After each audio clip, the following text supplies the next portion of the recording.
So this week brings a nice little ray of hope when it comes to the market shifting and changing. And you know, for those of us that are in this space, so we're in a really unique space at Capstone because we do manage a lot of houses here in the valley. You know, almost 670 houses, right? And not only that, and these are mostly single family. We do have some plexes. We do have, some a little bit larger, but most of them legit are single family houses. So we know that game pretty well. Also, we sell houses regularly, and every year we'll sell anywhere between, call it 30 to 50 houses. And these are houses that we sell for our investors or from legacy clients that we've been working with for years because we've been doing this for a while. And that also helps us in staying relevant in that space. And what that shows us is that these two are really connected. And when we're looking at the numbers, when there's kind of a glimmer of hope in certain ways, like there was this week for listings under contract, that's hopeful, and that's hopeful for us from a standpoint of those that need to get into houses are still having that opportunity.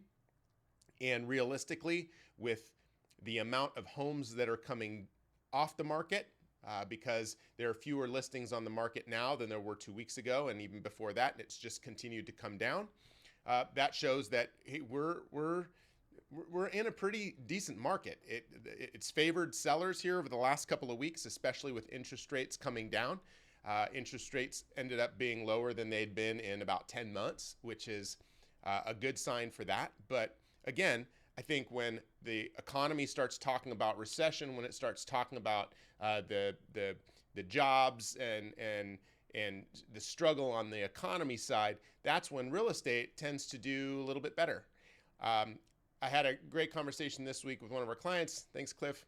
He basically gave us some really solid insight from the apartment side of things this week that also corroborates what we've been talking about for a little while when it comes to the properties that need to come online here in the Phoenix area. And middle of next year is essentially when we're expecting a lot of these high-end condos to be finished, right? There's a lot that are coming online this year. There's a lot that are coming online next year up to about this point, and then there's not going to be as many. So what does that do is that's going to increase potential values for your rental rates on properties that are similar to those apartment complexes. Why? Because right now, those apartment complexes are kicking our butts when it comes to anything that's competitive with that product. If we've got a condo on the market and it's right next door to a big high-rise apartment complex, they're offering 3 months free, crazy incentives for people to be able to move into those because they can, and they just need those things filled up. Not like us smaller investors who are literally using the cash flow maybe to pay our bills, to cover the cost of the rental, or whatever that might be. So we need to be thinking differently, dropping our prices, making sure that we're super aggressive in a market like this on the rental side to get those things rented as fast as we can. Time on market for us has gone up by more than 50% since this same time last year, which is not good, but it also shows us what's happening as we're getting people come in the door and tenants aren't as qualified. So what do we have to do? We've got to show those properties more, but what will get more faster is, again, getting those prices dropped and planning accordingly. So over the next couple of years, we plan that into what we do for renewals. But again, in a market like this, it's paying attention to all sides of it to ensure that we're making the right decisions and giving you the right feedback. You know, like as we're managing your property, we're giving you feedback like we would ourselves. I like deals with our vendors, just like you do, right? I also don't want to use a vendor that sucks. I don't want to use somebody that I can't get to come back or call us back because they don't have the bandwidth or they don't have the back-end systems to support a company and a property like yours, right? So there's a balance that we have to play when it comes to how we get these things done on the maintenance side, how we get these things done on the leasing side.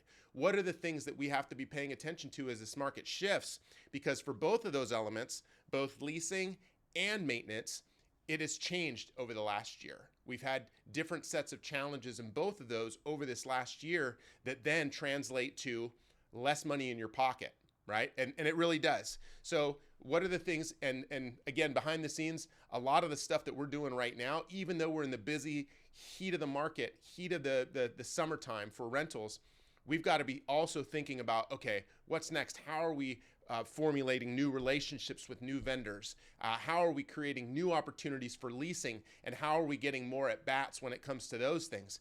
All good stuff, all things that are going to add more value to your bottom line and ultimately help us help you get the most bang out of your buck for these properties. If you have questions, if you ever want to talk through strategy, what the market's doing, anything like that, I love talking this stuff to where I can give you real data as to what we're seeing, which being the size that we are now, it gives us this little, ecosystem of what's really happening in the market. And when we see those consistencies, it helps so that I can actually give you and articulate what's happening from our standpoint, because there just isn't a strong enough group of rental data. There's not strong enough data in the market that supports it on the ground level like we can offer. We can't find it. If you know of a service that you think would satisfy that, send it to me. I would love to check it out. It would definitely help. But hey, thanks for watching. I appreciate it. We are in the season. We're in the heat. But hey, we can see the light at the end of the tunnel at this point. AC values, just so you know, ACs went up pretty high this year. So again, when things start cooling down, you're going to start getting more updates from us by way of making sure that your ACs are taken care of through the season, as we're doing things like, the filter replacements and that type of stuff that's, behind the scenes just helping you guys out. But I hope that you have a great day, and I'll see ya. Thanks.